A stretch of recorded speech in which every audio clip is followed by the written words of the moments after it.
ఓం దుర్గే స్మృతా హరసి భీతిమశేషజంతో స్వస్థే స్మృతా మతిమతీవ శుభాం దదాసి దార్ఢ్యదుఃఖభయ నివారిణి కాత్వదన్యా సర్వోపకారకరణాయ సదార్ద్రచిత్తా దార్ఢ్యదుఃఖౌఘతమో నిహంత్రిత్వత్పాదపద్మం మయి సన్నిధస్వ దీనార్తివిచ్ఛేదనహేతుభూతైః కృపాకటాక్షైరభిషించ మాం శ్రీమాత్రే నమః శ్రీగురుభ్యో నమః శ్రీకృష్ణ పరబ్రహ్మణే నమః. హరి ఓం. ఈరోజు మనం అందరికీ తెలిసినటువంటి అన్నపూర్ణాదేవిని స్మరించుకుంటూ అందరూ కూడా అమ్మవారిని ఏం కోరుకుంటారో అన్నపూర్ణాదేవిని అంటే, ఇక్కడ మనం తినేటువంటి ఆహారంలో ఉండేటువంటి శక్తి ఏదైతే ఉందో, అమ్మవారు భిక్షగా పెట్టినటువంటి ఆహారం, అందులో ఉండేటువంటి శక్తి మనకి ఇక్కడ శరీరానికి ఆరోగ్యాన్ని, అలాగే శరీర ఆరోగ్యం అంటే ఆధ్యాత్మిక విషయాలకి ఏ విధమైనటువంటి లోటు లేకుండా ఉండేటువంటి మానసిక స్థితిని కలిగించేటువంటిది. అలాంటి మానసిక స్థితి కలిగిన తరువాత సాధన చేస్తే అప్పుడు జ్ఞానం సిద్ధిస్తుంది. అందుకు అన్నపూర్ణాదేవిని స్తుతించడం అనేటువంటిది.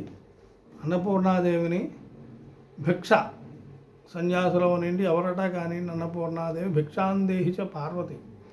ఏ అన్నపూర్ణా తల్లి, నీవు ఇచ్చినటువంటి, నీవు వేసినటువంటి ఈ భిక్ష ఏదైతే ఉందో ఇది నాకు జ్ఞానము వైరాగ్యము మొదట కావలసినటువంటి ధర్మార్థ కామాలు కావాలి జీవితంలో ఎవరికైనా సరే.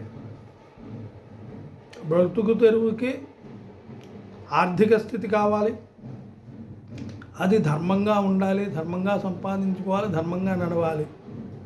ధర్మార్థాలు. కామ్యం అంటే మనకు కావలసినటువంటి ఎన్నో కోరికలు ఉంటాయి, కానీ సంసారంలో ప్రతిదీ కామ్యమే. పిల్లలకి పెళ్ళిళ్ళ సంతానం కలగాలి, వివాహం కావాలి, సంతానం కలగాలి, ఇల్లు కట్టాలి, మేడలు కట్టాలి, మిద్దెలు కట్టాలి, లేకపోతే వాళ్ళకి పిల్లలు పుట్టిన తర్వాత వాళ్ళకి పెళ్ళిళ్ళు చేయాలి. ఇవన్నీ కూడా కోరికలు ఒకదానికోటి ఉంటూనే ఉంటాయి. అంతే ధర్మార్థ కామం. ఇవి తీరిన తర్వాత మోక్షం కూడా సిద్ధించాలి. ఈ శరీరం వదిలిపెట్టిన తర్వాత మోక్షం సిద్ధించడం అన్నటువంటిది ఒక సాంప్రదాయం. అయితే ఈ శరీరం ఉంటుండగానే మోక్షాన్ని పొందడం అన్నటువంటి జీవన్ముక్తి అంటే అది. జీవుడు దేహంలో శరీరంలో ఉంటుండగానే ముక్తిని సంపాదించడం, దీన్ని విడిచిపెట్టుకొని వెళ్ళటం అనేటువంటిది ఇదొక యోగ మార్గం. అందుచేత రెండూ కూడా మోక్ష మార్గాలే. అంచేత ఈ మోక్షం కలగాలి అంటే జ్ఞాన వైరాగ్యములు రెండు చాలా ముఖ్యమైనటువంటివి. జ్ఞానము, వైరాగ్యము. వైరాగ్యం అంటే ఏమిటంటే ఉంటుంది, భార్య పిల్లలు, సంసారం, యాతన, బంధువులు ఇవన్నీ ఉంటాయి లోక వ్యవహారంలోనే. కానీ వీటిని ఎంతవరకు నిమిత్తంగా వాటిని చూసుకొని తన చేసేటువంటి సాధన ఏదైతే ఉందో అది ఆధ్యాత్మిక పరమైనటువంటి సాధనను దృష్టిలో ఉంచుకొని ఈ బంధువులు, బంధత్వాలు, ఈ బంధాలు ఇవన్నీ కూడా నిమిత్త మాత్రంగా నడిపించుకుంటూ సాధన చేసేటువంటి సాధకుడు ఎవరైతే ఉన్నారో అతనికి జ్ఞానం కలుగుతుంది. అందుకు అమ్మవారి అనుగ్రహం వల్ల, అన్నపూర్ణాదేవి అనుగ్రహం వల్ల పరబ్రహ్మ స్వరూపాన్ని తెలుసుకోవడానికి తగినటువంటి జ్ఞానం కలగాలి అంటే అమ్మవారి తాలూకా భిక్షని స్వీకరిస్తే అంతటి జ్ఞానం కలుగుతుందమ్మా, నీ దయవల్ల మాకు జ్ఞాన వైరాగ్యాలు సిద్ధించాలి అని. జ్ఞాన వైరాగ్యం సిద్ధిస్తే మోక్షం ఆటోమేటిక్గా వాడే సంపాదించుకుంటాడు. ఊరు వెళ్ళడానికి మనం టికెట్ ఇచ్చి డబ్బులు ఇచ్చి టికెట్ కొనుక్కొని వెళ్ళరా అంటే వాడు ఊరు అలాగే వెళ్ళి అక్కడే దిగుతాడు వాడు. అందుచేత ఏంటంటే ముందు ఆ డబ్బులు ఇచ్చి టికెట్ ఇవ్వడం అన్నటువంటిదే కావాలి. అలాగే మనం జ్ఞానం వైరాగ్యంతో జ్ఞానాన్ని సంపాదించడం అన్నటువంటిది ఒకటి. ఈ బంధాలన్నీ ఉంటూ జ్ఞానాన్ని వైరాగ్యమైనటువంటి భావనతోని ఉండి ఇవన్నీ ఉంటుండగా, అంటే భార్యను వదులుకోమని చెప్పలేదు, పిల్లల్ని విడిచిపెట్టమని చెప్పలేదు.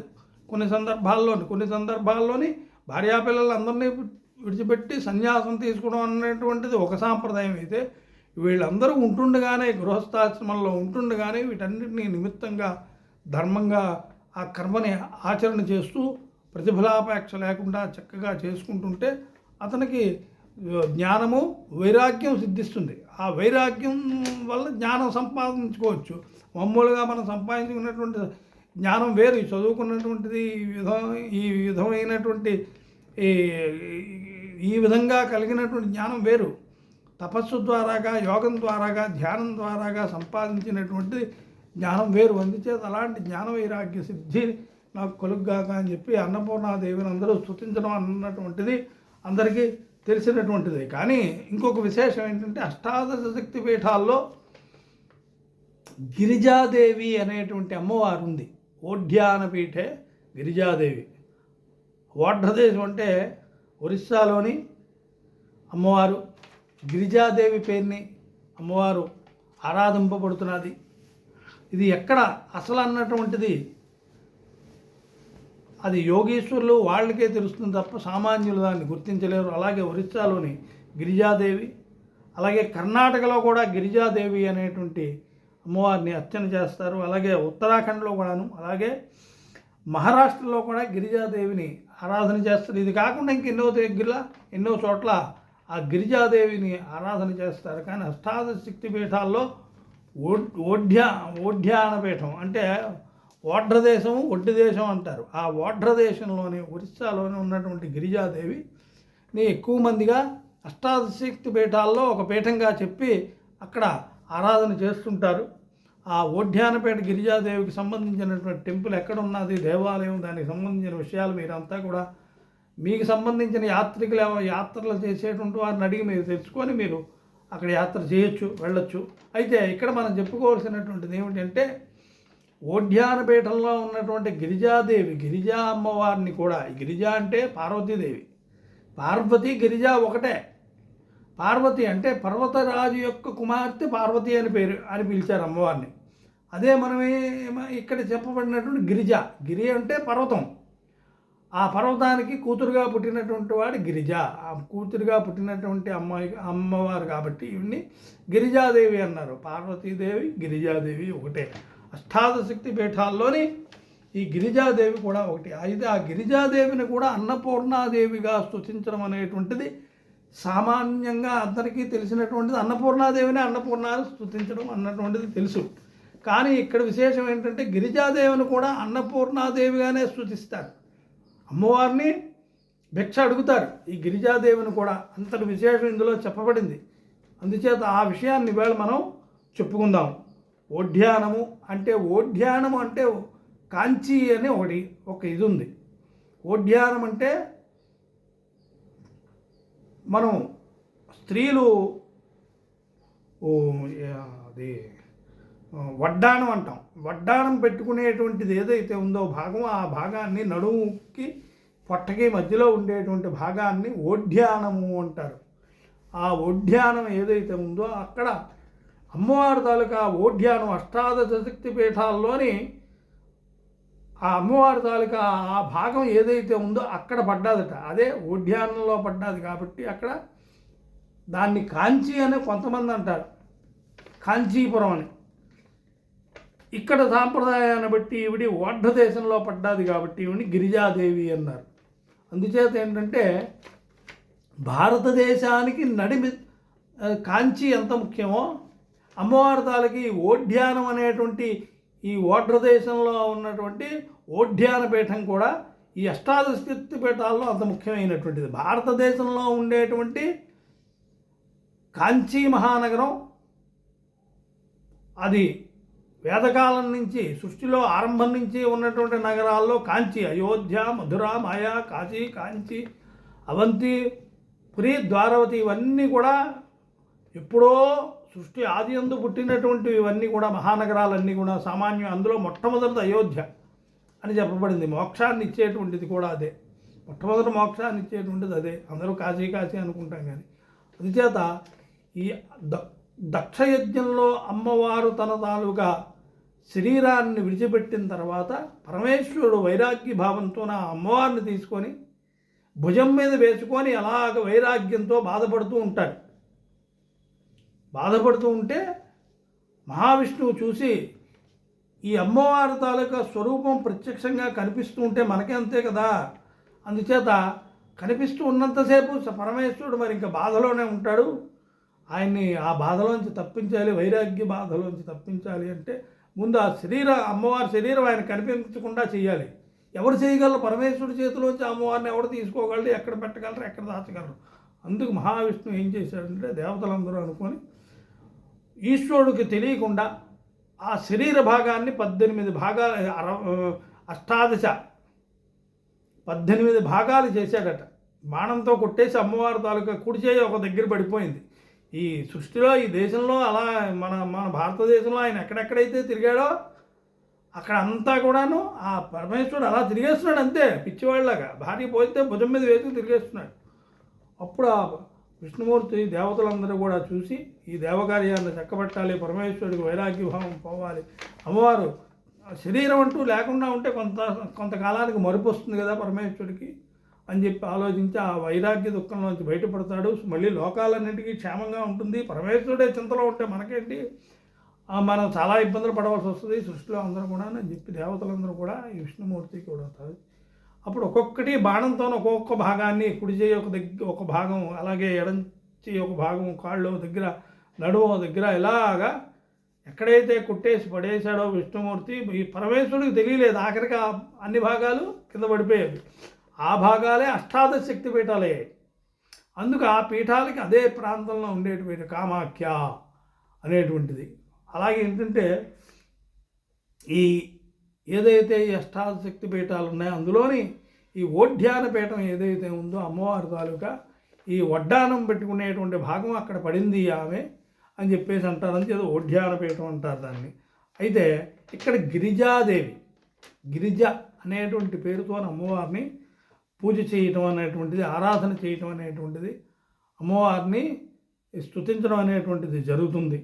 అయితే ఈ ఓడ్యాన పీఠానికి కాంచీపురానికి అవినాభావ సంబంధం, దేవతా సంబంధమైనటువంటి సంబంధం, అభేదం. ఎందుకంటే శక్తి అంతా ఒకటే. మనం అనేక చోట్ల దాన్ని వేరువేరుగా ఉన్నట్టుగా భావించి, విష్టిగా భావించి సమిష్టిగా ఉపాసన చేయటం. అంటే ముందు భావించేటప్పుడు, ఆహారం తీసుకునేటప్పుడు ప్రధానమైనటువంటిది నోరు, చేతులు, రుచి, ఇవన్నీ ప్రధానంగా ఉంటాయి. అలాగే చదువుకునేటప్పుడు దృష్టి, జ్ఞానము, బుద్ధి, చేతులు ఇవన్నీ ఒక విధంగా ఒక దీని మీద కాన్సన్ట్రేషన్ అయి ఉంటాయి. అలాగే ఇక్కడ ఏంటంటే అమ్మవారి తాలూకా 18 భాగాలు విడివిడిగా పడినటువంటి శక్తిపీఠాలు ఎక్కడైతే ఉన్నాయో ఆ పీఠాలను, అమ్మవారి తాలూకా పీఠాలని విడివిడిగా దర్శనం చేసుకొని ఏకంగా ఒకే అమ్మవారిగా భావించడం అనేటువంటిది, శక్తి అంతా కూడా సమిష్టిగా ఒకే రూపంలో ఉన్నది.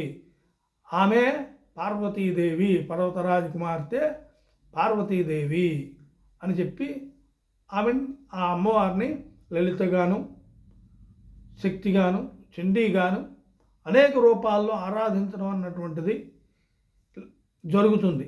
అందుచేత ఇక్కడ ఈ అమ్మవారిని, గిరిజాదేవిని ఏ విధంగా స్తుతిస్తారు అన్నటువంటి విషయాన్ని మనం ఇవాళ చెప్పుకుందాం. మందార కల్పతరు చందన పారిజాత మధ్యే శశాంక మణిమంటప వేది సంస్థే అర్ధేందుమౌళి నిటలాట అర్ధనేత్రి భిక్షాం దేహి గిరిజే క్షుదితాయ మహ్యం.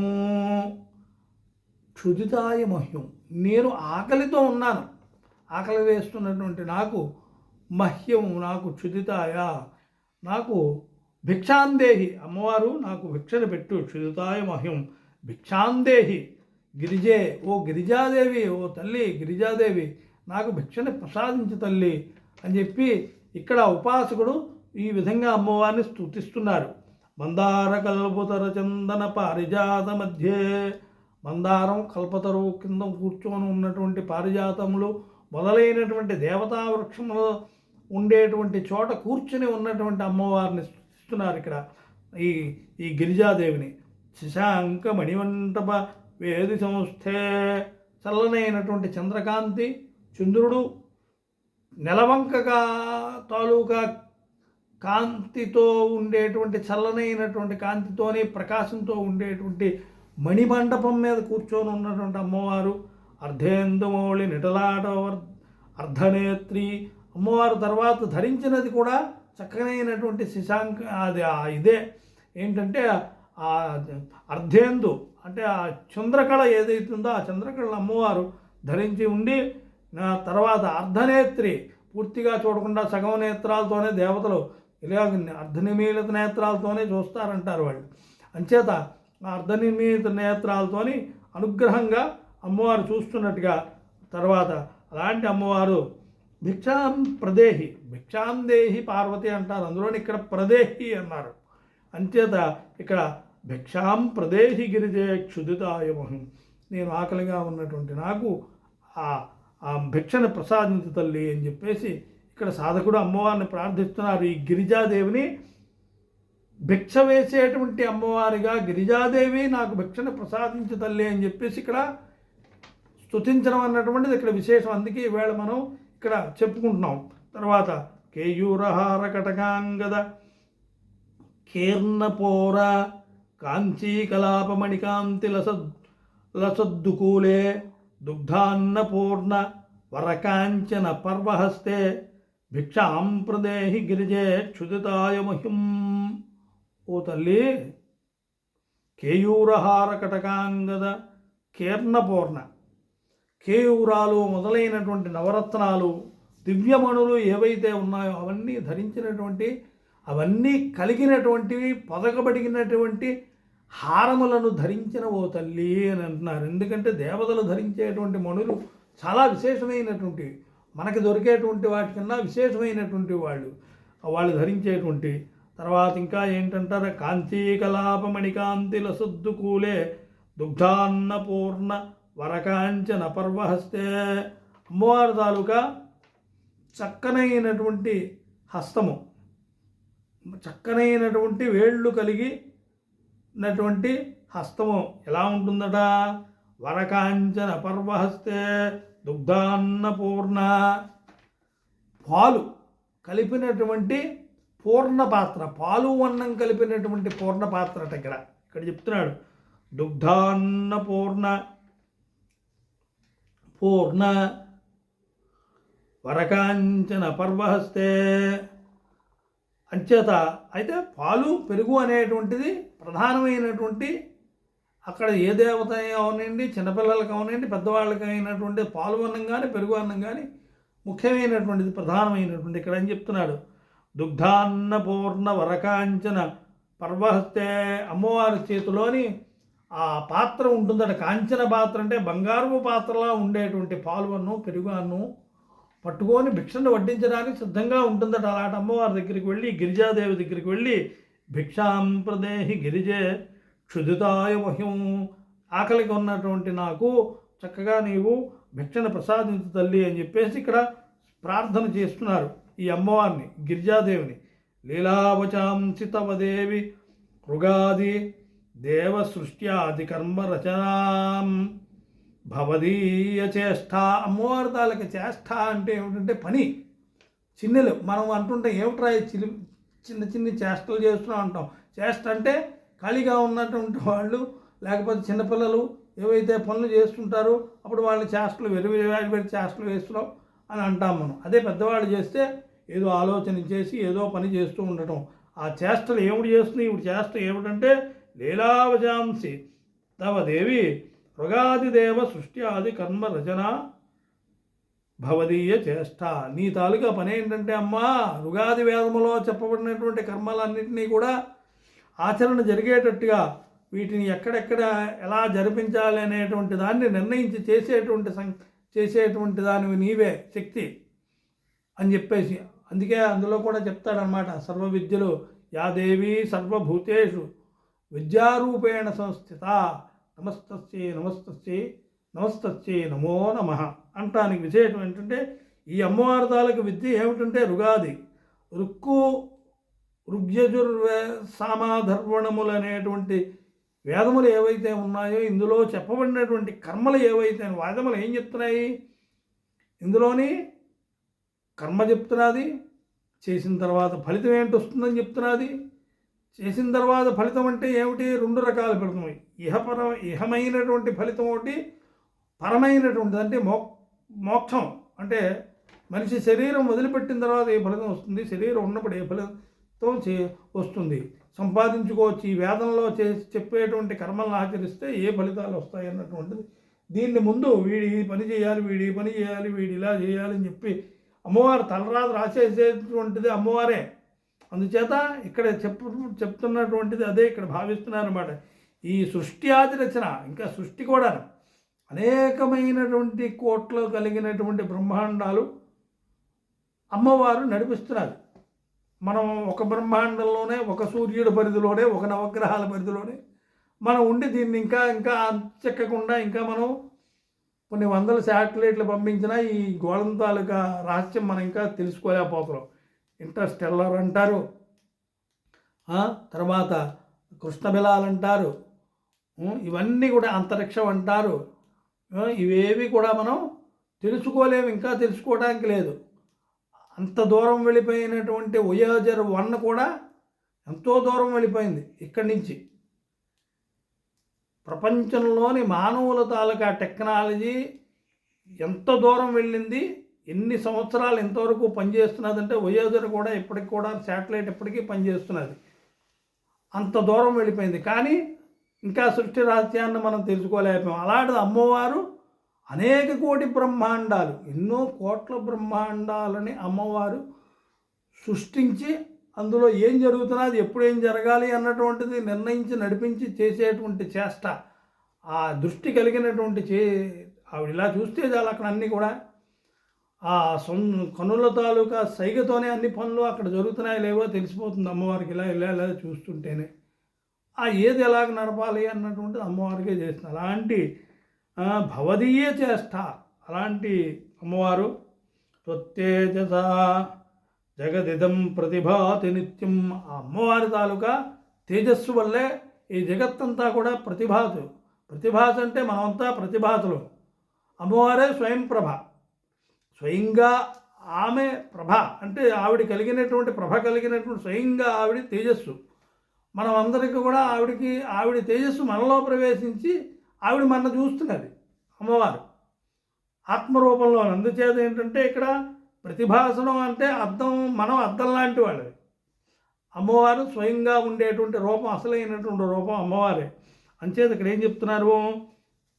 త్వత్తేజస జగదిదం ప్రతిభాతి నిత్యం. ప్రతి దాంట్లోని కూడా అమ్మవారి తాలూకా శక్తి ఏదైతే సృష్టిలో అన్నింటి రూపాల్లోని ఆ దేవి సర్వభూతేషు ప్రతిదీను ఏ వస్తువు అయితే ఆ వస్తువు శక్తి రూపేణ, విద్యా రూపేణ, భార్యా రూపేణ, లేకపోతే స్త్రీ రూపేణ, మాతృరూపేణ, ప్రతిది కూడా అంతా కూడా అమ్మవారి తాలూకా శక్తిని అందులో తేజస్సు రూపంలో ప్రవేశిస్తే కానీ దానికి భాసత్వం లేదు.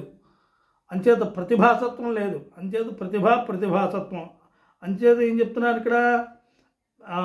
తేజస జగదం ప్రతిభాతి నిత్యం. నీ యొక్క తేజస్సు అందులో ప్రవేశించి సృష్టిలోని అన్నిటిలోని ప్రవేశించిన కారణం చేత ప్రతిభాసిస్తున్నాయి. అంచేత అలాంటి అమ్మవారు. తర్వాత భిక్షాం ప్రదేహి గిరిజే క్షుదితాయం. అట్టి అమ్మవారు నాకు భిక్షను ప్రసాదించుగాక, క్షుదితాయ ఆకలిగా ఉన్నటువంటి నాకు అని చెప్పి. అంబత్వదీయ చరణాంబుజ సేవయా ఏ బ్రహ్మాదయోప్య వికలాశ్రయమాశ్రయంతి తస్మాదహం తు నతో అస్మి పదారవిందే భిక్షాం ప్రదేహి గిరిజే క్షుదితాయమయం. బ్రహ్మాది దేవతలందరూ కూడా అమ్మవారి తాలుగా పాదములయందు, అమ్మవారి యొక్క పాదములయందు వ్రాలి వాళ్ళ తాలూకా కిరీటాలు తాలూకా కాంతితోనే అమ్మవారి తాలూకా పాదాలు మెరుస్తున్నాయట. అది చెప్తారు అక్కడ విశేషం. అహంతు నతో అస్మి పదారవిందే. అమ్మవారి తాలూకా పదారవిందములు, పాదముల యొక్క చరణధూళి యొక్క మహిమ బ్రహ్మాదులకే తెలియలేదు. అలాంటిది నేను ఏమాత్రం తెలుసుకోగలను తల్లి, నీవే అనుగ్రహించాలి తప్ప నేను నీ గురించి ఏమీ తెలియనటువంటి వాడిని అని చెప్పి. అంచేత నాకు భిక్షాం ప్రదేహి గిరిజే క్షుదితాయమహం. ఆకలిగా ఉన్నటువంటి నాకు నీవు భిక్షని ప్రసాదించి గిరిజాదేవి అని చెప్పి గిరిజాదేవిని ప్రార్థిస్తున్నారు. సద్భక్తి కల్పలతే భువనైక వంద్యే భూతేశ హృత్కమల మధ్య కుచాగ్రభృంగే కారుణ్యపూర్ణనయనే కిముపేక్షసేవాం భిక్షాం ప్రదేహి గిరిజే క్షుదితాయ మహిం సద్భక్తి కల్పలతికే. ఎవడైతే భక్తిపరుడు ఉంటాడో అంటే నీ యందు భక్తి కలిగి ఉంటాడో అమ్మవారు, వాడికి నీవు కల్పలత వంటి దానివి. కల్పలత అంటే ఏమిటంటే కోరినటువంటి మనం అడిగినటువంటి వస్తువుని అది ప్రసాదించేటువంటిదే కల్పలత. మనం కోరినట్టు అది లత అంటే అది ఒక చెట్టు లాంటిది, ఒక తీగ అనొచ్చు, చెట్టు అనొచ్చు. దాన్ని కల్పవృక్షాంబ అని చెప్తారు. ఆ కల్పవృక్షాంబ విశేషం ఆవరణార్చన విశేషంగా ఉంటుంది. ఆమ్నాయార్చనలోని ఆ కల్పలతికాంబ కల్పలతాంబ గురించి చెప్తారు విశేషంగాను. అది ఆమ్నాయార్చనలో వస్తుంది. అందుచేత ఆ కల్పలతికి ఏదైతే ఉందో సద్భక్తి కల్పలతికే. ఎవరైతే నీ యందు భక్తుడై ఉంటాడో, భక్తిని కలిగి ఉంటాడో వారికి నీవు ఇవ్వటంలో కల్పవృక్షం లాంటి దాని. ఉదాహరణకి చెట్టు నిండా మామిడి పళ్ళు కాసాయి అనుకోండి, కోసుకోవడానికి వెళ్ళినటువంటి వాడు ఒక సంచిలో కోసుకుంటే కావలసినన్ని ఆ సంచిలో మామిడి పళ్ళు కోసుకుంటే వాడికి ఎంత తృప్తి కలుగుతుంది. ఆ విధంగా ఈ అమ్మవారు ఏదైతే నిన్ను కల్పవృక్షంగా భావించి నీ భక్తులు నిన్ను ఆశ్రయించారో వాళ్ళకి నీవు అలాంటి ఎలాంటి విధములైనటువంటి కోరికలైనా కూడా వాళ్ళకి ఇచ్చేటువంటి తల్లివి. అందుకు సద్భక్తి కల్పలతికే. మంచి భక్తి అంటే ఏమిటి? కోరికలు కూడా సత్తయ్యి ఉండాలి. అక్కర్లేని కోరితే ఎలాగ ఇచ్చేస్తారు? అమ్మవారు కూడా ఇవ్వదు కదా. అంతే ఇక్కడ సద్భక్తి ఎలాగో సత్కోరికలు మంచి కోరికలు కూడా కోరటం అనేటువంటిది ఇక్కడ చెప్తున్నాడు. అచ్యుదాయి గోదాయి ధనదాయి మహాధనే అని అక్కడే చెప్పబడ్డాయి.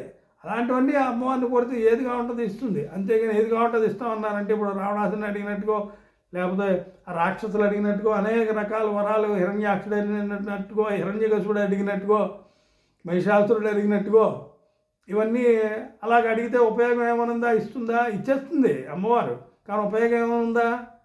వాటి వల్ల ప్రమాదమే. తిరిగి వాళ్ళకి ప్రమాదం, సృష్టికి ప్రమాదమే. భస్మాసురుడు అడిగాడు, ఉపయోగపడిందా ఎవరికైనా?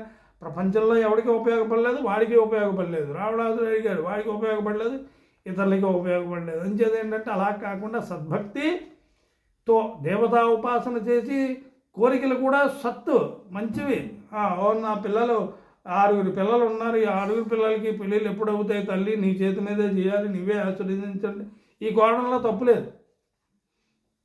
అలాగేంటంటే ఈ అడగవలసిన ఉన్నాయి అడగరానటువంటి అలాగే సద్భక్తి కల్పలతిగా అమ్మవారు. ఈవిని కల్పలతాంబ అంటారు. ఆ సద్భక్తి కల్పలతికే భువనైక వంద్యే. మొత్తం ఎంత భువనాలు అంటే మొత్తం అన్నీ బ్రహ్మాండాల్లో ఉండేటువంటి అన్ని భువనాలే. ఇలాంటి భువనాలు ఎన్నైతే ఉన్నా అన్ని భువనాల్లోనే ఉన్నటువంటి వాళ్ళందరి చేత నమస్కరింపబడేటువంటి అమ్మవారు ఈవిడొక్కావిడే. అంటే అందరూ ఈవిడికే నమస్కారం చేయాలి. భువనైక వంద్యే. మొత్తం భువనం అంతా కూడా ఈవిడ చేత కూడా నమస్కారం చేయించుకోనేటువంటి అమ్మవారిని. చేయించుకోమంటే నాకు నమస్కారం చేయండి కూర్చోవడం కాదక. ఈమె తప్ప ఇంకెవరికి ఈమె పైన ఇంకోరికి ఎవరికి కూడా వాళ్ళు నమస్కారం చేయడానికి లేరు. అందుకే భువనైక వంద్య ఈవిడి అమ్మవారు. భువనైక వంద్యే భూతేశ హృత్కమల మధ్య కుచాగ్రభృంగే. హృత్కమల కుచాగ్రభృంగం అంటే మన తాలూకా మనస్సు ఒక కమలం వంటిది.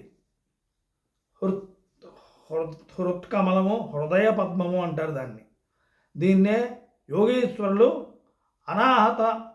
అనాహతంగా ఇందులో భగవంతుడిని దర్శనం చేస్తారు. అందుకే యోగీశ్వరులకు నమస్కారం చేసేటప్పుడు వాళ్ళ పాదాల మీద పడిపోవడం, వాళ్ళని ముట్టేసుకోవడం, వాళ్ళ కాళ్ళు లాగేయడం మక్కలేని చేతితో పడిపోక్కలేదు. యోగులు సన్యాసుల్ని దర్శించుకునేటప్పుడు ఎదురుకుండా నించొని వాళ్ళ హృదయానికి నమస్కారం. యోగీనాం హృత్ అన్నారు.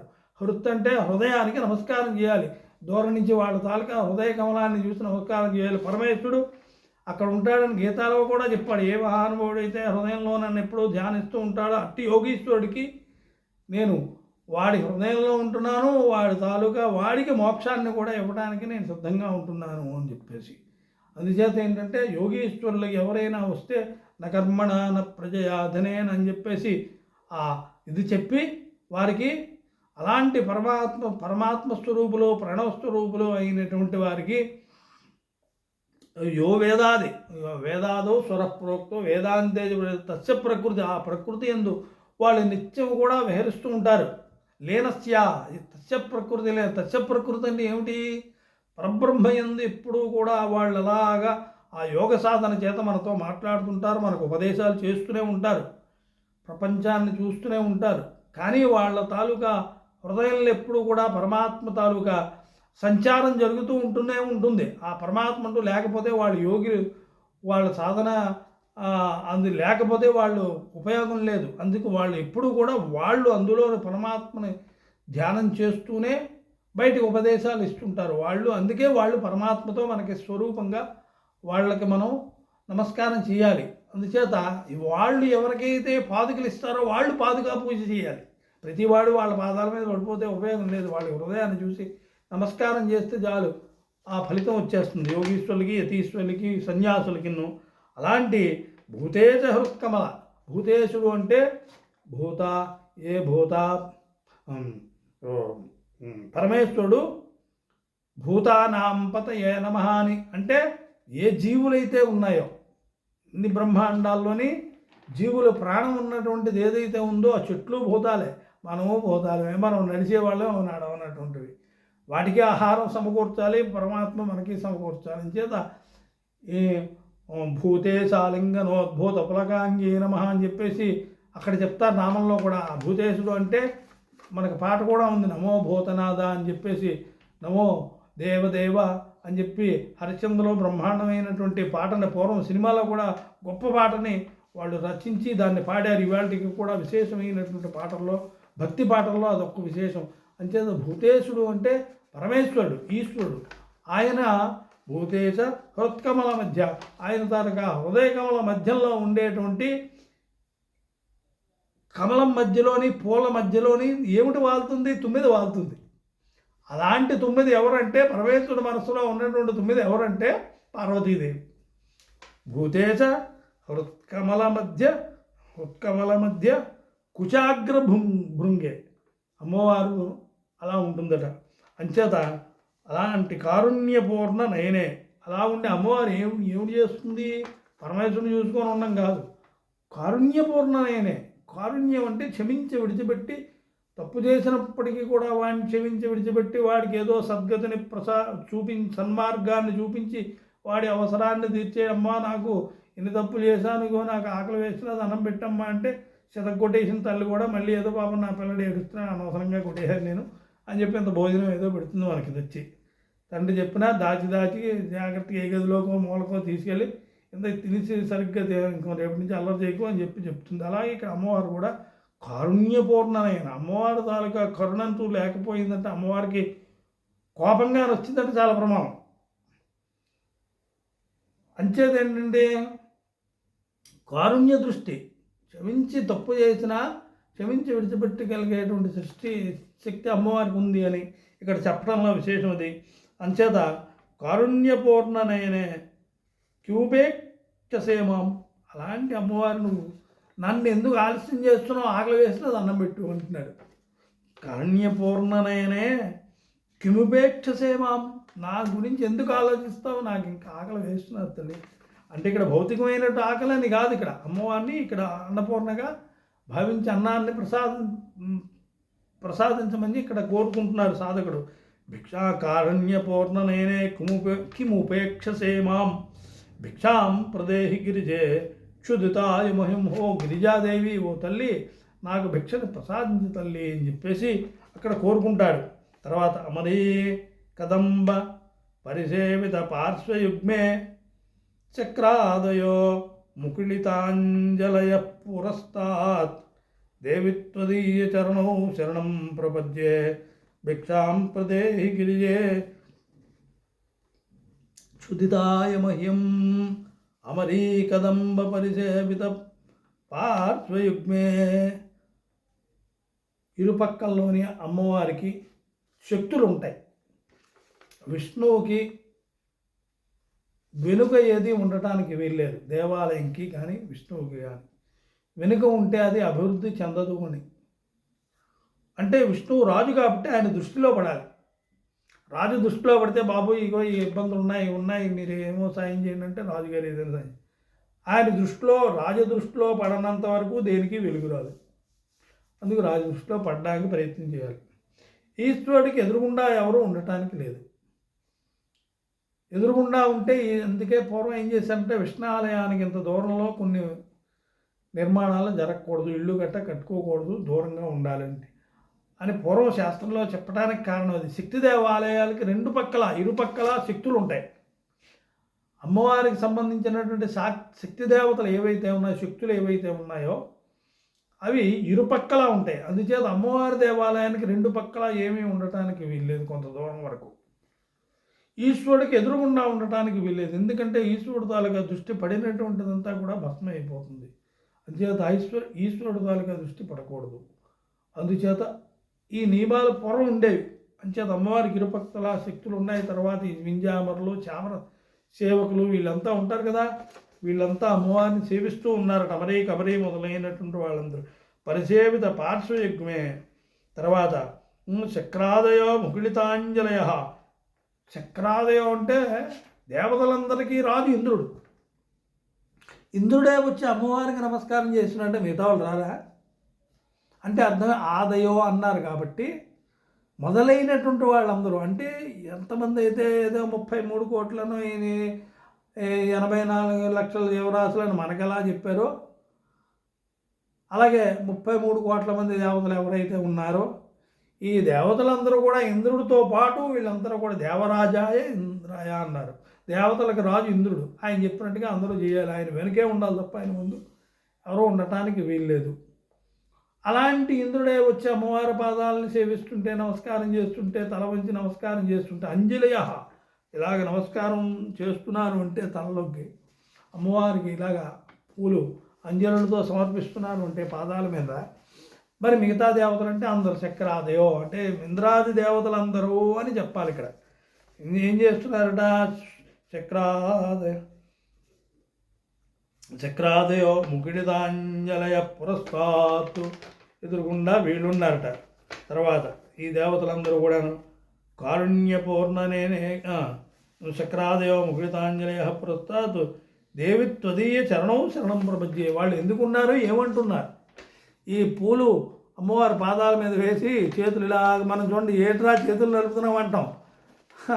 ఇలాగంట మేము చిన్నప్పుడు ఏం చేసి ఉన్నామంటే ఏదో చాక్లెట్ ఏదో కావాలంటే వీళ్ళు ఎలా నించుంటే ఆయన ఎవరు చేతులు నలుపుతున్నా అని చెప్పి చాక్లెట్ కొనుక్కోరా అని ఇవ్వరు. అలాగేంటంటే ఈ ఇంద్రాది దేవతలందరూ కూడా అమ్మవారి దగ్గరికి వెళ్ళి ఆ చేతులు కట్టుకొని అలా నించున్నారట, అంజలితోని అలా నించున్నారట. అంజలి పట్టుకున్నట్టుగా అమ్మవారి చేతులు అలా కాళ్ళు చూస్తూ పాదాలు చూస్తూ అలా నించున్నారట. వీళ్ళంతాను చూస్తూ వీళ్ళు ఏమంటున్నారు? వీళ్ళు నీవే శరణం, ఇంకెవరూ మాకు దిక్కులేరు అంటున్నారు. ఇక్కడ ఏం చెప్తున్నారు? దేవి త్వదీయ శరణం ప్రపంచే. ఓ అమ్మవారు నీ యొక్క చరణములే మాకు గతి, నిన్నే ఆశ్రయించి ఉన్నాము, ఈ సృష్టి అంతా నడిపించవలసినటువంటి శక్తివి నీవే తల్లి అని చెప్పేసి అంటున్నారు. భిక్షాం ప్రదేహి గిరియే ముదితాయ మహిం. అలాంటి దేవతల చేత కూడా శరణం అనిపించుకున్నటువంటి తల్లి నిన్ను నేను కూడా శరణం వేడుతున్నాను. దేవతలే నీకు శరణం వేడుతుంటే ఇంక నేను కూడా నీకు శరణజొచ్చి ఉన్నాను. చేత క్షుదితాయ మహిం, ఆకలితో ఉన్నటువంటి నాకు భిక్షాం ప్రదేహి గిరిజే, నాకు గిరిజాదేవి తల్లి, గిరిజాదేవి రూపంలో ఉన్నటువంటి ఓ తల్లి నీవు నాకు భిక్షని ప్రసాదించు తల్లి. సంధ్యాశ్రయే సకల భూసుర సేవ్యమానే స్వాహాస్య దర్శ పితృగణాస్తువంతి జాయానుగా పరిజనాది భయోన్నికామా భిక్షాం ప్రదేహి గిరిజే శ్రుతాయ మహ్యం స్వాహా స్వధా ఋషి పితృగణ. ఇంకా ఏంటంటే సంధ్యా సమయంలోని పరమేశ్వరుడు తాండవం చేస్తాడు. ఆ సమయంలోనే పార్వతీదేవిని మెప్పించడానికి పరమేశ్వరుడు తాండవం చేస్తే పరమేశ్వరుని మెప్పించడానికి అనుకూలంగా ఆ పార్వతీదేవి తాండవం చేస్తుంది. శివపార్వతులు తాండవం చేస్తారు. నాట్యమూర్తి అని చెప్పేసి ఆ సంధ్యానాట్యమూర్తి నటరాజులాగే ఉంటుంది స్వరూపం, కానీ సంధ్యానాట్యమూర్తి వేరు. ఆ సంధ్యానాట్యమూర్తిని అర్చన చేస్తారనమాట ఆ సంధ్యాకాలంలో. అందుకే సంధ్యాకాలంలో ఏ పనులు చేయరు, దేవతావందనమే చేయాలి.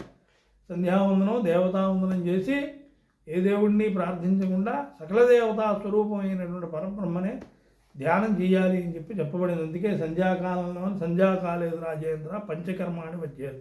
పడుకోవడం కానీ, తినటం కానీ, ఆహార నిద్ర మైథున మొదలైనటువంటి ఏవైతే ఉన్నాయో చదవటం కానీ, ఇవి సంధ్యాకాలంలో ఏమిట్రా సంధ్యాకాలంలో చదువుతున్నాం అంటారు. సంధ్యాకాలంలో ఆహారం తీసుకోకూడదు. ఇలాంటివన్నీ పూర్వం నియమాలు ఉండేవి. ఇప్పుడు అలాంటి కాలాల్లోనే కొన్ని పనులు చక్కగా అవుతున్నాయి. అందుచేత అలాంటి సంధ్యాకాలంలోనే అమ్మవారు నాట్యం సంధ్యాశ్రయే సకల భూసుర సేవ్యమానే. అందమంది భూసురులు సంధ్యాకాలంలోని భూసుర సేవలు అందుకునేటువంటి తల్లి అంటే సంధ్యాకాలంలోని ఈ అమ్మవారిని కరుణాతరంగితాక్షేం ధృతభాషాంకుశ పుష్పవాణజాపాం అణివాదిభిరావృతాం మయూఖై అహమిత్యేవ భావయే భవానీం.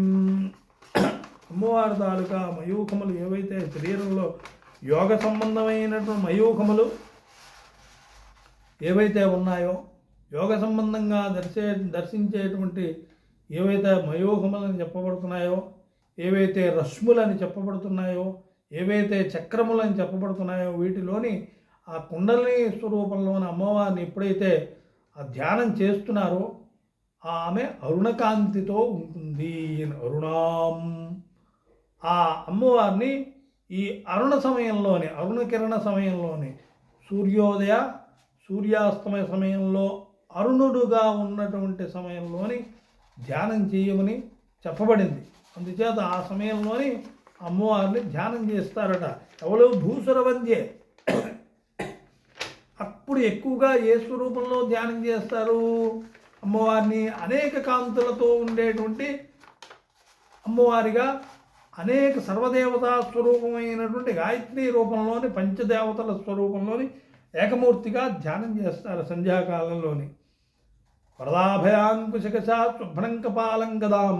ఈ ధరించినటువంటి అమ్మవారిని గాయత్రీదేవిని ఆ సంధ్యాకాలంలోని అమ్మవారే గాయత్రి, సావిత్రి, సరస్వతి, స్వాహ, స్వధ అన్నీ కూడా ఈ అమ్మవారే కాబట్టి, అమ్మవారి శక్తి స్వరూపమే కాబట్టి, అలాంటి భూసురవంద్యే నీవు బ్రాహ్మణులు వేదస్తుతి చేసి నిన్ను స్తుతించి వేదము ద్వారాగా నిన్ను వందనము చేసి, సంధ్యావందనం అంతా వేద సంబంధమైనటువంటి మంత్రాలతో కూడి ఉంటుంది కాబట్టి నిన్ను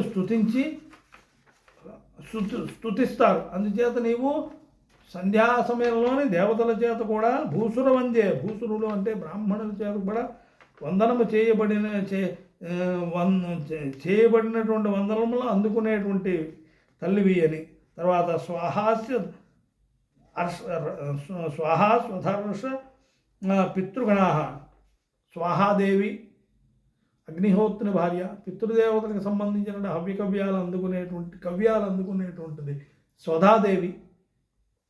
అలాగే ఋషులు, అలాగే పితృగణాలు మొదలైనటువంటి వారందరూ కూడా స్తువంతి, నిన్ను స్తుతిస్తూ ఉంటారు. స్వాహా సుధార్ష పితృగణా స్తువంతి.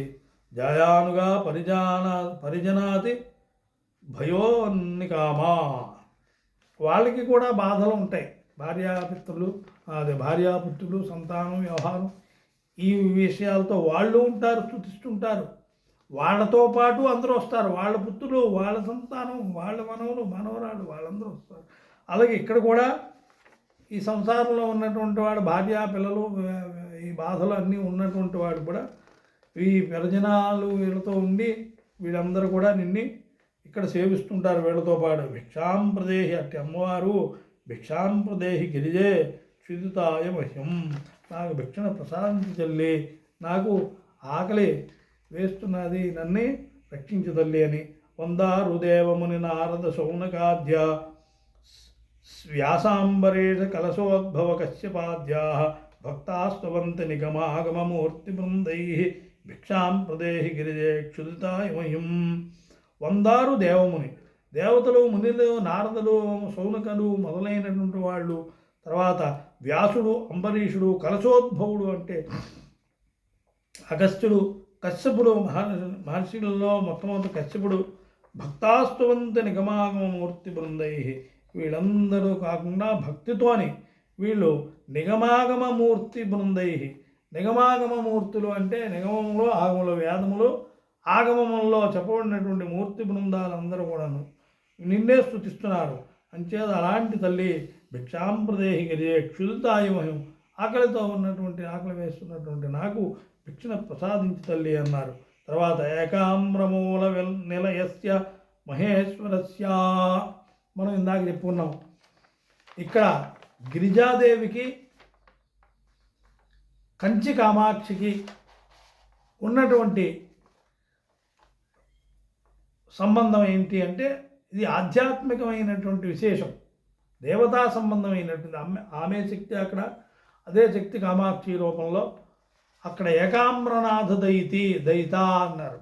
ఏకామ్రనాథునికి భార్యగా ఉన్నటువంటి తల్లి ఇక్కడ అదే చెప్తున్నారు. ఏకామ్రమూల నిలయస్య, ఒక ఆమ్రమూలం అంటే పెద్ద మామిడి చెట్టు ఉంటుంది. ఏకామ్రమూలం అంటే ఇందులో ఏకత్వం, విశేషమైనటువంటి ఏకత్వం, ఏకత్వంలో భిన్నత్వం అన్నటువంటిది ఇందులో కనిపిస్తుంది మనకి.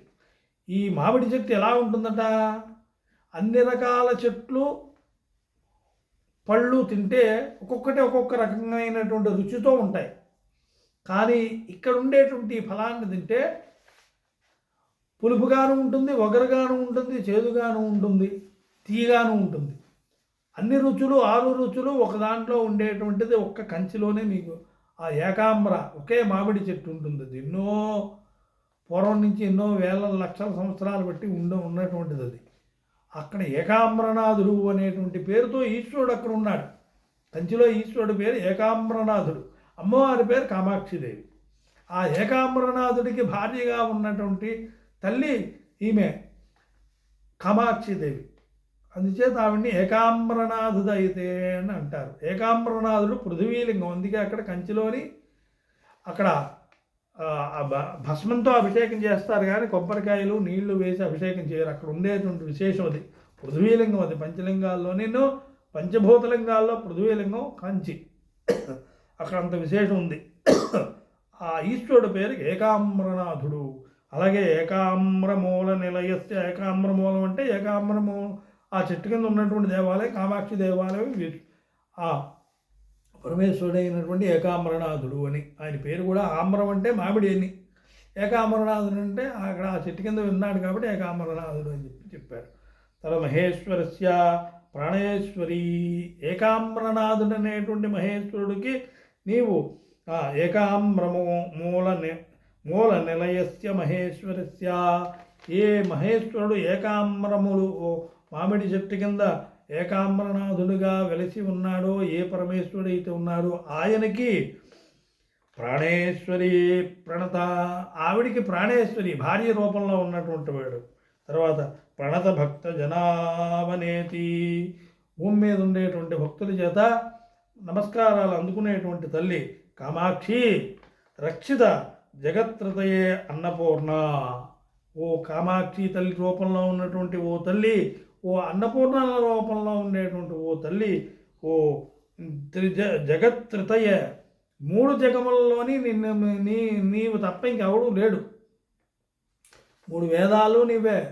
ఏవైతే మూడు భూలోక, భూర్లోక, సువర్లోకాలు ఏవైతే ఉన్నాయో ఇవి నీవే ఆవరించు. స్వర్గోలోకో జ్యోతిషావృత, ఆమె ఈ పరదేవత అయినటువంటి ఈ అమ్మవారు అన్నపూర్ణ. కామాక్షి రక్షిత జగత్రతయే అన్నపూర్ణ, భిక్షాం ప్రదేహి గిరిజే క్షుదితాయమహ్యం అని చెప్పి ఇక్కడ ఈ గిరిజాదేవిని అక్కడ ఆహారం కోసం ఈ ఉపాసకుడు భిక్షను ప్రసాదించు తల్లి అని చెప్పి అంటున్నాడు. శబ్దాత్మికే శశికళాభరణార్థదేహే, శబ్దాత్మికే, శబ్దం ఎక్కడ పుట్టింది అంటే నాద విలీన చిత్త పవన, నాదము విలీనము, చిత్తము, పవనము, అపానే ప్రాణే విలీయంతే, అపానము కూడా ప్రాణములో ఎప్పుడైతే విలీనం అయిపోయిందో, అక్కడ నాదబిందు కళామూర్తి ఎప్పుడైతే దర్శనం జరిగిందో అక్కడ నుంచి శబ్దం పుట్టింది. శబ్దము మొట్టమొదట పుట్టినటువంటిది అహంకారాదాకాశ, ఆకాశాద్వాయు వాయోరగ్ని, అంతకు పూర్వం పుట్టినటువంటిది ఉన్నటువంటిది తేజస్సు శబ్దము. అంచేత శబ్దాత్మికే, శబ్ద రూపంలో బయటికి కనిపించే వచ్చేటువంటిది శబ్దాత్మికే. శశికళాభరణార్ధదేహే, శశికళాభరణం, శశికళని ధరించినటువంటి పరమేశ్వరుడికి అర్ధదేహే, ఆయన యొక్క శరీరంలో అర్ధభాగమై ఉన్నటువంటి ఓ పార్వతీదేవి తల్లి, విష్ణోరు రురస్థల నికేతన నిత్యవాసే. నీవే మళ్ళీ విష్ణుమూర్తికి శక్తిని ఇక్కడ స్తుతిస్తున్నాడు. పార్వతీదేవిని విష్ణువుకి ఇక్కడ శిరస్సు వక్షస్థలం మీద ఉన్నావని అన్నట్లేదు. ఇక్కడ తప్పుగా అర్థం చేసుకుంటారు చాలామంది.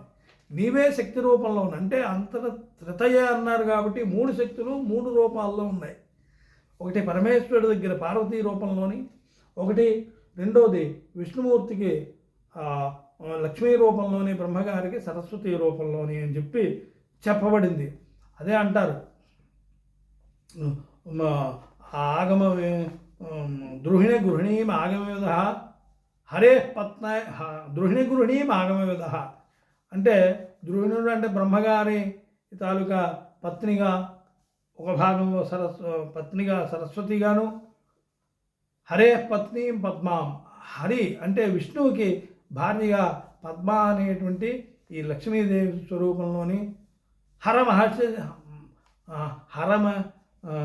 హర సహచరీం అద్రితనయాం, ఈశ్వరుడికి సహచరి, ఆయన్ని అనుసరించేటువంటి భార్య ఏదైతే ఉందో, ఆయనను అనుసరించే ప్రవర్తించేటువంటి భార్య ఏదైతే ఉందో ఆమెయే హర సహచరీం అద్రితనయాం. అద్రితనయ అంటే మనం అనుకున్నటువంటి గిరిజాదేవి పార్వతీదేవి పరమేశ్వరుని అనుసరించి భార్య రూపంలో నడిచేటువంటిది.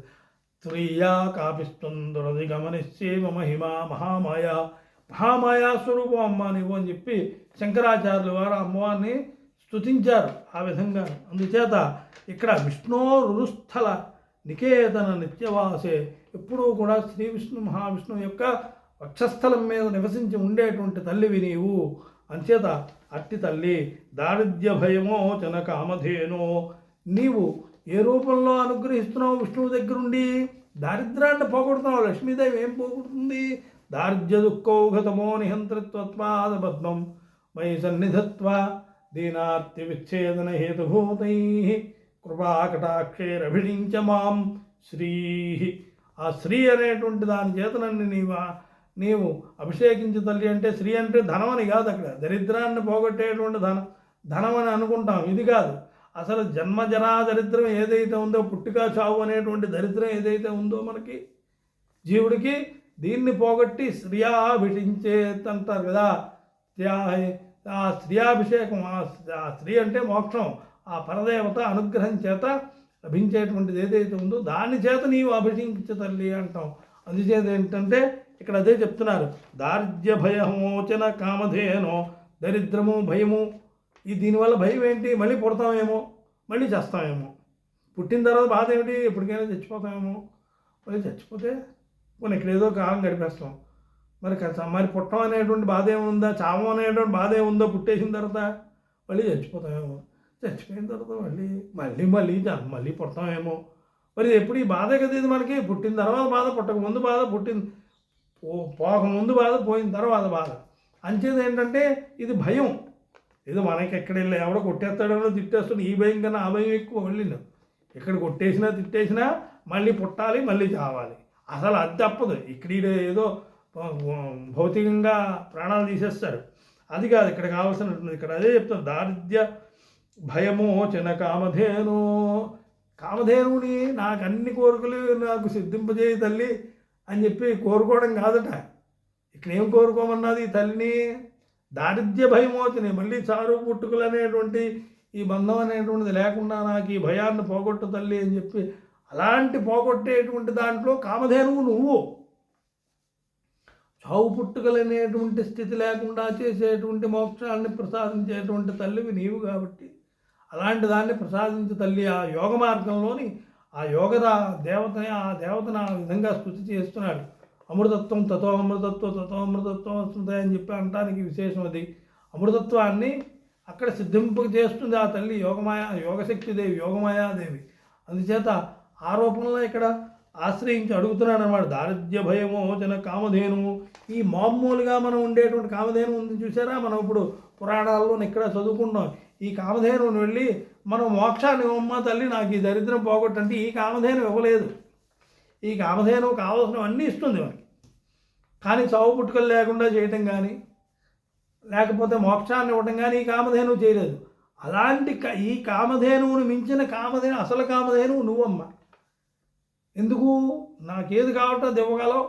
ఈ కామధేనువు కూడా నాకు కావాలంటే ఆ అమ్మవారు ఇచ్చేయగలదు. వెళ్ళి వాళ్ళ ఇంట్లో ఉన్నట్టు ఉంటాం ఉదాహరణకి. అలా ఎవరు కోరుకోరు కానీ ఇలాగ ఇవ్వటంలో కామధేనువు నువ్వు మోక్షాన్ని కలిగించేటువంటి ప్రసాదించేటువంటి యోగశక్తి ద్వారాగా మోక్షాన్ని పొందగలిగేటువంటి శక్తి ప్రసాదించేటువంటి కామధేనువు నీవు కాబట్టి భిక్షాం ప్రదేహి భిక్షాం ప్రదేహి గిరిజే క్షుదితాయమయము. గిరిజాదేవి తల్లి, నాకు ఆకలిగా ఉన్నటువంటి నాకు నీవు భిక్షని ప్రసాదించు తల్లి అని చెప్పేసి ఇక్కడ ఉపాసకుడు కోరుకుంటున్నాడు. ఈ విధంగా ఈ అమ్మవారిని గిరిజాదేవిని ఓఢ్యానపేటలో అయినటువంటి గిరిజాదేవిని స్తుతించాలి. అన్నపూర్ణగా స్తుతించే విశేషమైనటువంటి స్తోత్రం ఇది. అన్నపూర్ణగా భావించి స్తుతించాలి. ఇక్కడ చేస్తే జ్ఞానం వైరాగ్యం సిద్ధిస్తుంది అని చెప్పి శంకరాచార్యుల వారు అక్కడ ఎలాగైతే అన్నపూర్ణ స్తుతిలో చెప్పారో ఇక్కడ ఫలితం ఏమొస్తుందో, ఈ విధంగా గిరిజాదేవిని స్తుతిస్తే ఏ ఫలితం వస్తుందో ఇక్కడ చెప్పబడుతున్నారు. భక్త్యాస్తువంతి గిరిజా దశకం ప్రభాతే. ఇది ప్రభాత కాలంలోని, అరుణకాలంలోని, సూర్యాస్తమయ కాలంలోని చేయమన్నాడు. ముఖ్యంగా ప్రభాత కాలంలో పొద్దున్నే లేచిన వెంటనే అరుణోదయం అవుతున్నటువంటి సమయంలోని స్నానపానాలన్నీ స్నానం గట్టా చేసుకొని, పానం అంటే నీళ్లు కాఫీలు తాగకుండా అని, స్నానపానం అంటే ఇప్పుడు జనరల్గా అందరికీ టీ తాగడం అనేటువంటిది ఏర్పడిపోయింది కానీ కాదు.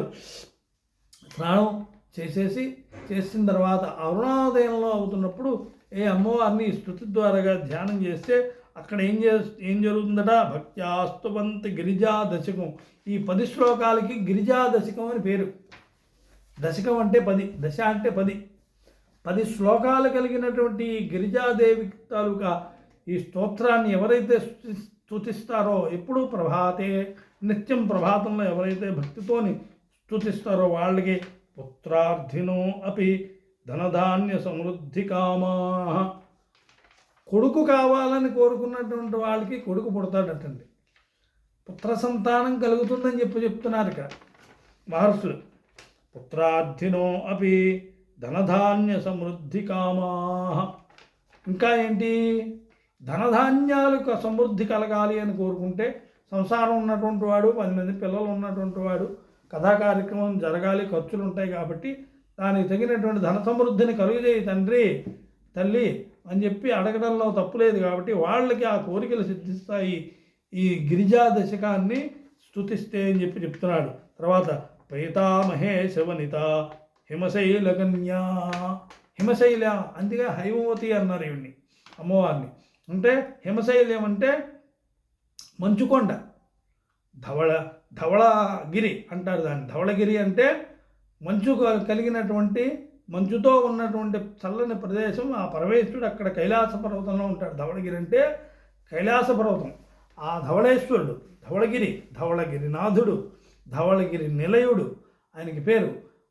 ఏదైతే ఉందో ఆ కైలాస పర్వతం అంతా కూడా మంచుతో ఉంటుంది. మన హిమాలయాలే కదూ, అందులోని ఆ పరమేశ్వరుడు అక్కడ ఉంటాడట.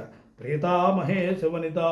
ఈ స్తుతిని ఈ విధంగా చేస్తే మహేశ వనిత, ఈశ్వరుడు తాలూకా భార్య అయినటువంటి పార్వతీదేవి సంతోషిస్తుందట. ఈ గిరిజాస్తుతి, గిరిజా పేరుతోనే ఆమెను స్తుతిస్తే ఈ విధంగా హిమశైల కన్య. హిమశైలం అంటే మంచు తాలూకా కూతురు ఎవరు అంటే హైమవతి. హిమవంతుని తాలూకా కుమార్తె హైమవతి. ఈ హైమవతి అని పార్వతీదేవికి పేరు. హిమశైల కన్య. అమ్మవారికి చాలా సంతోషపడిపోతుందట. ఇష్టమైంది ఇది. మనకు ఒక ప్రీతి అయినటువంటి వస్తువు ఇస్తే ఎంత ప్రీతిగా ఉంటుందో మనకు చూడండి. ఒక వస్తువు ఇస్తే ఆ విధంగానే అమ్మవారికి గిరిజా పేరుతోని భిక్షాందేహి తల్లి అని చెప్పేసి స్తుతి చేస్తే గిరిజే అని చెప్పి మనం రోజు కూడా భిక్షాం ప్రదేహి గిరిజే క్షుదితాయ మహ్యం అని చెప్తే తేషాం దదాత్య సులభాన్యపి ఏప్సితానే, సులభాన్యపి అసులభాన్యపి. మనం కోరినటువంటి కోరికలు సులభంగా ఇచ్చేయటం అవ్వచ్చు, కొద్దిగా ఆలోచించి ఇచ్చేటువంటి కోరికలు కూడా ఉండొచ్చు. కానీ వీటిని అమ్మవారు ప్రసాదిస్తుంది సుమా. మనం కోరుకున్నటువంటి ఈప్సితాలు ఏవైతే ఉన్నాయో వాటిని ఆ అమ్మవారు ప్రసాదిస్తుంది. అందుచేత అందరూ కూడా ఈ స్తోత్రాన్ని ప్రాతకాలంలో చేయమన్నాడు. ఎందుకంటే మనకి భిక్షాందేహి అంటే మధ్యాహ్న కాలంకి ఆ రోజు దినం గడవాలి అంటే మనకి ఆహారంతోనే 2 పూట్ల ముఖ్యమైనటువంటి ఆహారం. అంచేత ఆహారం నడవాలి అంటే దరిద్రం ఉండకూడదు. 2 పూట్ల సమృద్ధిగా భోజనం చేయాలి అంటే ఆ దినం ఆ రోజు దినం అంటే సూర్యోదయాన్ని మరుసటి సూర్యోదయం వరకు ఉండేటువంటి దాన్ని దిన ప్రమాణం అంటారు. దినం అంటే ఏదో తప్పుగా అనుకోకండి. ఇక్కడ మిగతా వాళ్ళందరూ దినం అంటే ఏదో అనుకుంటున్నారు. దినం అంటే రోజు అని. ఆ రోజు సూర్యోదయం నుంచి సూర్యోదయం వరకు ఉండేటువంటిది దిన ప్రమాణం అన్నారు. ఈ దిన ప్రమాణం సక్రమంగా మనకి నడవాలి, ఏ కష్టాలు లేకుండా నడవాలంటే, ఏ కష్టాలు పడినప్పటికీ కూడా కడుపు నిండాలి అంటే దరిద్రం లేకుండా ఉండాలి. సమృద్ధిగా ఉంటే కానీ మనం కడుపు నిండా తినలేం. అంచేత దరిద్రము పోతుంది, ఈ సమృద్ధి కలుగుతుంది. ఈ ఆహారం జీవులకి ప్రధానమైనటువంటిది ఆహారం కాబట్టి, ఆహారం నిద్ర చాలా ముఖ్యమైనటువంటిది కాబట్టి ఆహారం ఆ రోజు సుఖంగా పంచభక్ష పరమాణాలతో సమృద్ధిగా భోజనం తినటం, చక్కగా అమ్మవారి అనుగ్రహం వల్ల సుఖంగా ఉండటం, క్షేమంగా ఉండడం, ఆరోగ్యంగా ఉండడం, ఈ ధన సమృద్ధి కలగడం, ఇవన్నీ కూడా కలుగుతాయి అని చెప్పి ప్రతినిత్యం ఇది చేస్తే ఇబ్బందులు ఏమి ఉండవని చెప్పి చెప్తున్నారు. ఇది గిరిజా అన్నవారు, గిరిజానందని, గిరిసుత, తర్వాత గిరీశ తనయ, నగరాజ తనయ. నగం అంటే పర్వతానికి పేరుంది. నగరాజతనయ, నగతనయ. పార్వతి పర్వతరాజపుత్రి, శైలతనయ, శైలజ, శైలపుత్రి, హరమహిషి అంటే హర అంటే ఈశ్వరుడు తాలూకా భార్య. ఇవన్నీ కూడా పార్వతీదేవికి పేర్లే. అందుచేత ఏంటంటే గిరిజాదేవిని కూడా అన్నపూర్ణాదేవి వలె నాకు అన్నం పెట్టు తల్లి అని చెప్పి స్తుతించడం అనేటువంటిది సాంప్రదాయం ఉన్నది. కాబట్టి ఈ గిరిజాదేవి స్తుతిని కూడా అన్నపూర్ణ స్తుతిలాగే గిరిజాదేవిని కూడా అన్నపూర్ణాదేవిగా భావించి, కామాక్షిదేవిగా భావించి చక్కగా జ్ఞానాన్ని, మోక్షాన్ని, సర్వమైనటువంటి సుఖాన్ని కలుగజేయ తల్లి అని చెప్పి కోరి ప్రార్థించి నమస్కారం చేయాలి, నిత్యం ధ్యానించాలి అని చెప్పి చెప్పబడుతున్నది. ఈ విషయాన్ని అందరూ కూడా గమనించి చక్కగా ఈ దేవతని స్తుతించి ఆరాధన చేసి యాత్రలకు వెళ్ళేటువంటి వాళ్ళు గిరిజాదేవి ఎక్కడ ఉన్నది, ఈ దేవాలయం ఎక్కడుంది, ఇక్కడ దర్శించుకుంటే ఏమిటి విశేషం అన్నటువంటిది తెలుసుకొని వెళ్ళి ప్రత్యేకంగా దర్శించుకొని అమ్మవారిని దర్శించుకొని సకలమైనటువంటి సుఖాలని పొంది సర్వే జనాః సుఖినో భవంతు. ఓం.